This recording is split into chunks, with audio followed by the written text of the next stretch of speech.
ಎಲ್ರಿಗೂ ನಮಸ್ಕಾರ. ನಾವು ನಮ್ಮ ಪ್ರೀವಿಯಸ್ ಕ್ಲಾಸಸ್ ಅಲ್ಲಿ ಫೈಲ್ಸ್ ಮತ್ತೆ ಡೈರೆಕ್ಟರೀಸ್ ಹೇಗೆ ಆಪರೇಟ್ ಮಾಡೋದು HDFS ಅಲ್ಲಿ ಮಾಡ್ಕೊಂಡಿದ್ವಿ.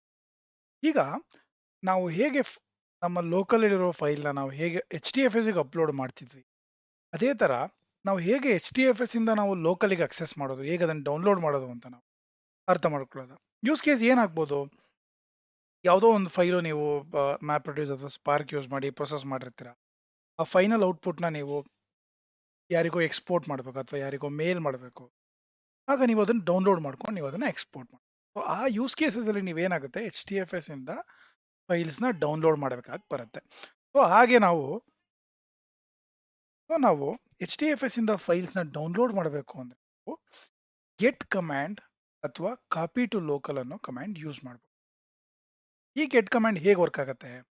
ನೀವು ಗೆಟ್ ಕಮಾಂಡ್ ಅಲ್ಲಿ ನಾವು ಎರಡು ಆರ್ಗ್ಯುಮೆಂಟ್ ಪಾಸ್ ಮಾಡಬೇಕು. ಒಂದು, ನೀವು ಯಾವ ಫೈಲ್ ಅಥವಾ ಡೈರೆಕ್ಟರಿ ನೀವು ಡೌನ್ಲೋಡ್ ಮಾಡ್ತಿದ್ದೀರಾ ಮತ್ತು ಯಾವ ಲೊಕೇಶನ್‌ಗೆ, ಯಾವ ಲೋಕಲ್ ಪಾತಿಗೆ ಅಂತ ನೀವು ಮೆನ್ಷನ್ ಮಾಡಬೇಕು. ಇಲ್ಲಿ ನೀವು ಇದು ನನ್ನ HDFS ಪಾತ್, ಇಲ್ಲಿ ಬೇಕಾದ್ರೆ ನಾನು ಸ್ಟಾರ್ ಅಂತ ಕೊಡ್ಬೋದು. ಅವಾಗ ಈ ಡೈರೆಕ್ಟರಿಲಿರೋ ಎಲ್ಲ ಫೈಲ್ಸ್ ಡೌನ್ಲೋಡ್ ಆಗುತ್ತೆ. ಅಥವಾ ನಾನು ಇದಕ್ಕೆ ಸ್ಟಾರ್ ಡಾಟ್ CSV ಅಂತ ಕೊಡ್ಬೋದು. ಎನಿಥಿಂಗ್ ಸ್ಟಾರ್ CSV ಇಂದ ಎಂಡ್ ಆಗ್ತಿದ್ರೆ ಫೈಲ್ ನೇಮ್ ಅದೆಲ್ಲ ಡೌನ್ಲೋಡ್ ಆಗುತ್ತೆ. ಈ ತರ ನಾನು ರೆಗ್ಯುಲರ್ ಎಕ್ಸ್ಪ್ರೆಷನ್ಸ್ ಕೂಡ ಯೂಸ್ ಮಾಡ್ಬೋದು. ನನ್ನ ಸೆಕೆಂಡ್ ಆರ್ಗ್ಯುಮೆಂಟ್ ಅಲ್ಲಿ ನಾನು ಯಾವ ಲೋಕಲ್ ಪಾತಿಗೆ ಅಂತ ನಾನು ಸ್ಪೆಸಿಫೈ ಮಾಡ್ಬೋದು. ಹಾಗಾದ್ರೆ ಡಾಟ್ ಸ್ಲ್ಯಾಶ್ ಅಂದ್ರೆ ಏನು?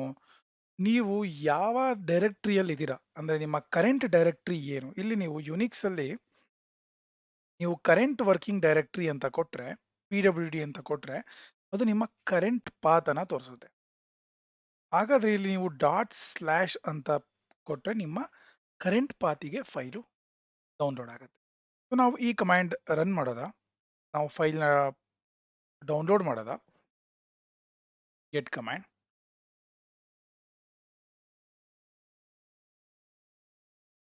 ನಮ್ಮ ಫೈಲ್ ಇಲ್ಲಿ HDFS ಇಂದ ಡೌನ್ಲೋಡ್ ಆಗಿದೆ. ಹಾಗಾದ್ರೆ ಏನಾದರೂ ಫೈಲಲ್ಲಿ ಚೇಂಜಸ್ ಆದರೆ HDFS ಅಲ್ಲ, ಅದನ್ನ ಹೇಗೆ ನಾನು ಲೋಕಲಿಗೆ ತಗೊಳ್ಳೋದು ಅಥವಾ ಓವರ್ ರೈಟ್ ಮಾಡೋದು ಅಂದ್ರೆ, ನಿಮ್ಮ ಸೇಮ್ ಕಮಾಂಡಿಗೆ ನೀವು ಓವರ್ ರೈಟ್ -f ಕಮಾಂಡ್ನ ಯೂಸ್ ಮಾಡಿ ನೀವು ಫೈಲ್ನ ಓವರ್ ರೈಟ್ ಮಾಡ್ಬೋದು. ಸೊ ಕಾಪಿ ಟು ಲೋಕಲ್ ಇದು ಸಿನಾನಿಮ್ ಕಮಾಂಡ್ ಗೆಟ್ಗೆ. ಸೊ ಇದರಲ್ಲಿ ಏನು ಫೀಚರ್ಸ್ ಇದೆ, ಇದು ಎಕ್ಸಾಕ್ಟ್ಲಿ ಸೇಮ್. ನೀವು ಇದರಲ್ಲಿ ಯಾವುದಾದ್ರೂ ಒಂದು ಕಮಾಂಡ್ನ ಯೂಸ್ ಮಾಡ್ಬೋದು.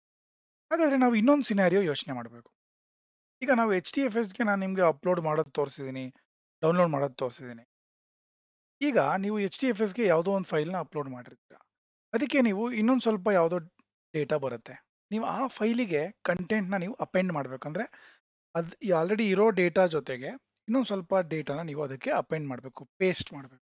ಅದನ್ನ ಹೇಗೆ ಮಾಡೋದು? ನಾವು ಆಲ್ರೆಡಿ ಇರೋ ಫೈಲಿಗೆ ನಾವು ಇನ್ನೊಂದು ಸ್ವಲ್ಪ ಕಂಟೆಂಟ್‌ನ ಫಿಲ್ ಮಾಡೋದನ್ನ ನಾವು ಅಪೆಂಡಿಂಗ್ ಅಂತ ಕರಿತೀವಿ. ಅಪೆಂಡ್ ಟು ಫೈಲ್ ಅಂತ.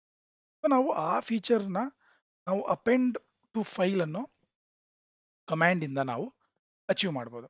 ಹಾಗಾದ್ರೆ ನಾವಿಲ್ಲಿ ಮೊದಲು ಒಂದು ಸ್ಯಾಂಪಲ್ ಫೈಲ್ ಕ್ರಿಯೇಟ್ ಮಾಡ್ಕೊಳ್ಳೋದು. ಯುನಿಕ್ಸ್ ಅಲ್ಲಿ ನಾವು ಸ್ಯಾಂಪಲ್ ಫೈಲ್‌ನ ಈ ತರ ಕೂಡ ಕ್ರಿಯೇಟ್ ಮಾಡ್ಬೋದು. Sample dot TXT. ಇಲ್ಲಿ ನಾನು ಏನು ಮಾಡ್ತೀನಿ, ಲೈನ್ 1, ಲೈನ್ 2 ಅಂತ ಕಂಟೆಂಟ್‌ನ ನಾನು ಒಂದು ಫೈಲ್‌ನ ಕ್ರಿಯೇಟ್ ಮಾಡ್ಕೋತೀನಿ. ಇದನ್ನ ನಾನು HDFSಗೆ ಅಪ್ಲೋಡ್ ಮಾಡ್ತೀನಿ. hadoop fs -put sample.txt. ನಾನು ಇದನ್ನ ಈ HDFS ಡೈರೆಕ್ಟರಿಗೆ ನಾನು ಅಪ್ಲೋಡ್ ಮಾಡ್ತೀನಿ. ಇಲ್ಲಿ ನೀವು ನೋಡ್ಬೋದು ನಾನು ಫೈಲ್‌ನ ಅಪ್ಲೋಡ್ ಮಾಡಿದ್ದೀನಿ. ನಾವೀಗ ಈ ಫೈಲ್‌ನ HDFS ಇಂದ ರೀಡ್ ಮಾಡೋದಾ ಯೂಸಿಂಗ್ -cat ಕಮಾಂಡ್.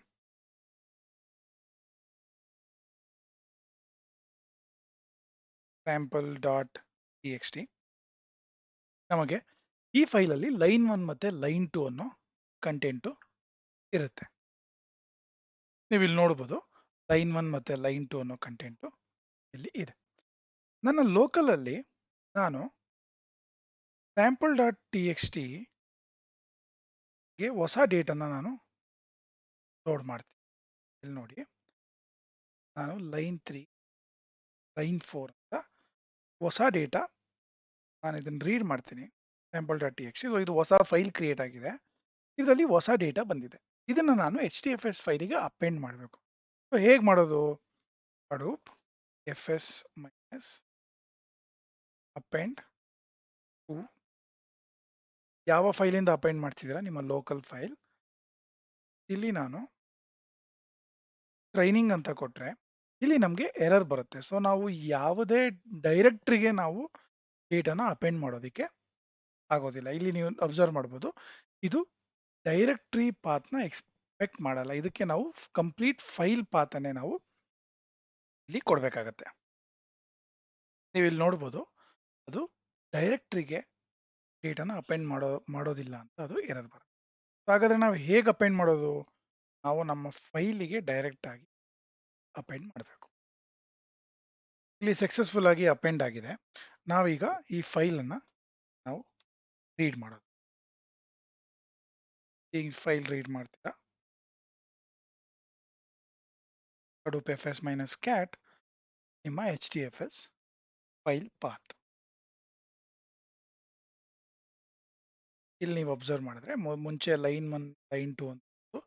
ಇವಾಗ ಲೈನ್ 3 ಮತ್ತು ಲೈನ್ 4 ಅಪೆಂಡ್ ಆಗಿದೆ. ಸೊ ನಿಮ್ಮ ಈ ತರ ಸಿನಾರಿಯೋಸ್ ಅಲ್ಲಿ ನೀವು ಅಪೆಂಡ್ ಕೂಡ ಯೂಸ್ ಮಾಡಬಹುದು.